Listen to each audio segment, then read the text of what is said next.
Up close tonight, a larger-than-life Hollywood figure in a city that has seen its share.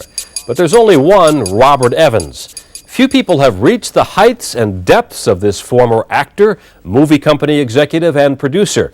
If someone had written a script based on his life, it might have been rejected as over-the-top, unbelievable.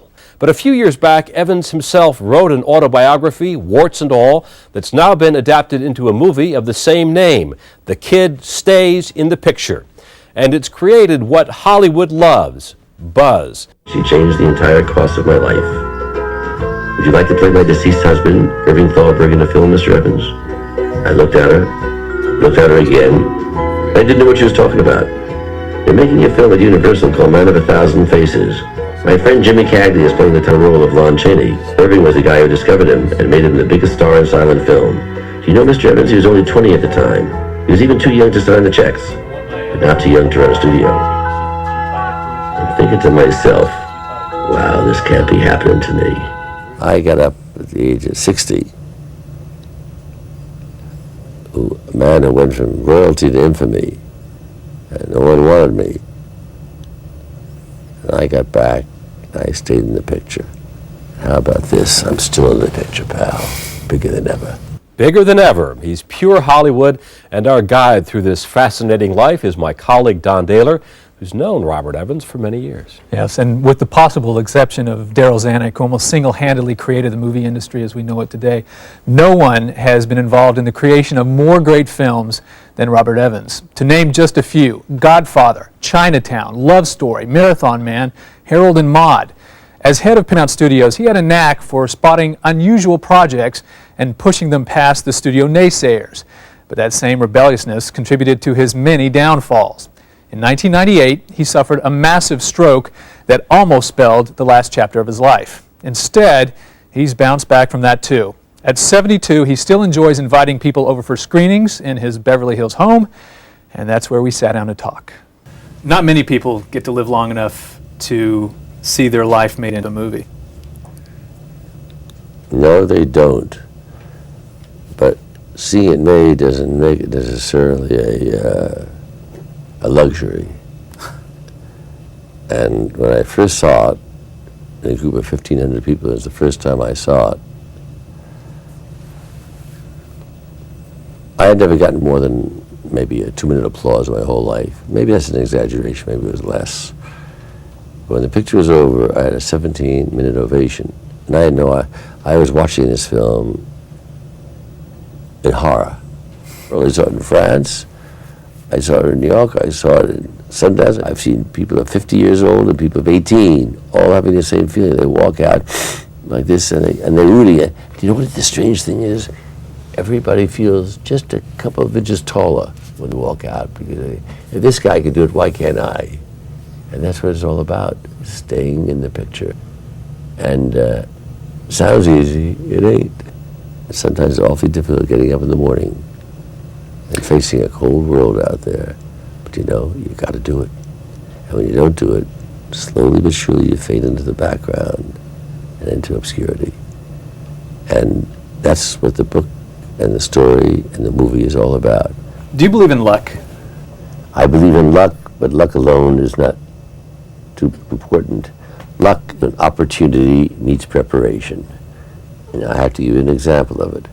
If I was an actor as a kid for many years in radio, in television, disc jockey, and I discovered at the Beverly Hills Hotel. Here I am, I jump into a pool, and I come out a movie star. What luck, but it wasn't luck, it was luck met preparation, because I hadn't had the preparation as an actor for the years before. I never would have gotten past the screen test. So yeah, there is luck, being at the right place at the right time, but then you ought to be prepared for it. You were the Tom Cruise of your day. Yeah, I was for a few minutes. Until you realized you couldn't act. Half-assed actor, at best. I knew I wasn't going to be the next Paul Newman, maybe the next Troy Donahue, but never the next Paul Newman. But I wanted to be the next Daryl Zanuck.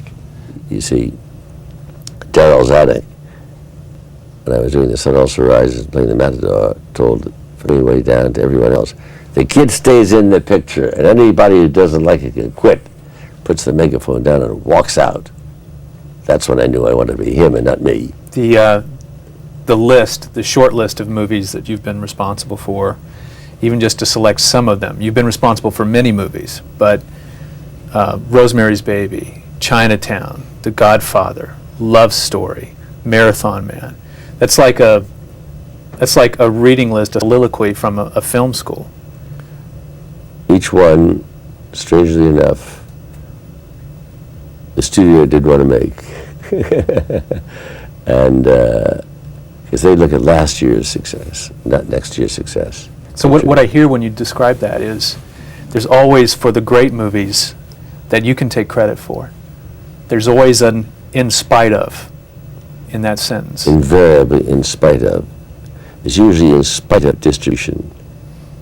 In spite of people thinking, The Godfather, they said, you can't make that. There's never been a successful mafia film ever made. Because it's not just about mafia. It's not just about mobsters. It's about family, and it's about relationships and loyalty. It's operatic. Yeah. And it took time to do.